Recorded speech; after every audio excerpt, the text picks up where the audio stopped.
એક professor class લઈ રહ્યા હતા. વર્ગના તમામ વિદ્યાર્થીઓ તેમનું પ્રવચન રસપૂર્વક સાંભળી રહ્યા હતા.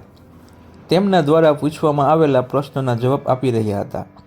પણ એક એવો વિદ્યાર્થી હતો જે ચૂપચાપ બેઠો હતો. પ્રોફેસરે પહેલા જ દિવસે તે વિદ્યાર્થીની નોંધ લીધી પણ કંઈ કહ્યું નહીં. પરંતુ જ્યારે આ 4-5 દિવસ ચાલ્યું ત્યારે તેણે ક્લાસ પછી વિદ્યાર્થીને તેની કેબિનમાં બોલાવ્યો અને પૂછ્યું, તમે હંમેશા ઉદાસ છો? તમે વર્ગમાં એકલા અને ચૂપચાપ બેસો, પ્રવચનમાં પણ ધ્યાન ન આપો, શું કોઈ સમસ્યા છે? સર, તે વિદ્યાર્થીએ અચકાતા કહ્યું, મારા ભૂતકાળમાં કંઈક એવું બન્યું છે જેના કારણે હું પરેશાન છું. શું કરવું તે સમજાતું નથી. પ્રોફેસર એક સારા વ્યક્તિ હતા. તેણે તે વિદ્યાર્થીને સાંજે તેના ઘરે બોલાવ્યો. સાંજે જ્યારે વિદ્યાર્થી પ્રોફેસરના ઘરે પહોંચ્યો ત્યારે પ્રોફેસરે તેને અંદર બોલાવીને બેસાડ્યો હતો. પછી પોતે રસોડામાં જઈ શરબત બનાવવા લઈ ગયા. તેણે જાણી જોઈને શરબતમાં વધુ મીઠું નાખ્યું. પછી રસોડામાંથી બહાર આવીને શરબતનો ગ્લાસ વિદ્યાર્થીને આપતા કહ્યું, લે, શરબત પી લે. વિદ્યાર્થીએ હાથમાં ગ્લાસની ચૂસકી લેતાની સાથે જ વધુ પડતા મીઠાના સ્વાદને લીધે તેનું મોં વિચિત્ર બની ગયું. આ જોઈને પ્રોફેસર પૂછ્યું, શું થયું, શરબત ન ગમ્યું? ના સાહેબ, એવું નથી, શરબતમાં થોડું વધારે મીઠું છે, વિદ્યાર્થી બોલ્યો.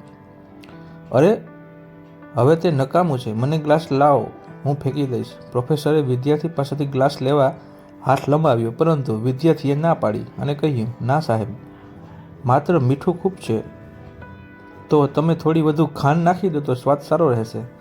આ સાંભળીને પ્રોફેસર ગંભીર થઈ ગયા અને બોલ્યા, તમારી વાત સાચી છે, હવે આ પણ સમજો, આ તમારું જીવન છે, તેમાં વધુ મીઠું ઓગળવું એ તમારા ભૂતકાળના ખરાબ અનુભવો છે. જેમ મીઠું વાટકીમાંથી બહાર કાઢી શકાતું નથી, તેવી જ રીતે ખરાબ અનુભવો પણ જીવનમાંથી અલગ કરી શકાતા નથી. એ ખરાબ અનુભવો પણ જીવનનો એક ભાગ છે, પરંતુ જે રીતે આપણે ખાંડ ઉમેરીને શરબતનો સ્વાદ બદલી શકીએ છીએ, એ જ રીતે ખરાબ અનુભવોને ભૂલી જવા માટે જીવનમાં મીઠાશ ભેળવી પડે ને. તેથી જ હું ઈચ્છું છું કે તમે હવે તમારા જીવનમાં મીઠાશ ઉમેરો. વિદ્યાર્થીએ પ્રોફેસરની વાત સમજી લીધી અને નક્કી કર્યું કે હવે તે ભૂતકાળથી પરેશાન નહીં થાય. જીવનમાં ભૂતકાળની ખરાબ યાદો અને અનુભવોને યાદ કરીને આપણે ઘણીવાર ઉદાસ અનુભવીએ છીએ.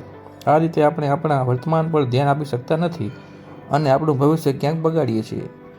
જે બન્યું છે તે સુધારી શકાતું નથી, પણ કમસે કમ એ ભૂલી શકાય છે અને એમને ભૂલી જવા માટે આપણે આજે નવી મીઠી યાદો બનાવવી પડશે. જીવનમાં મધુર અને ખુશીની ક્ષણો લાવો તો જ જીવનમાં મધુરતા આવશે.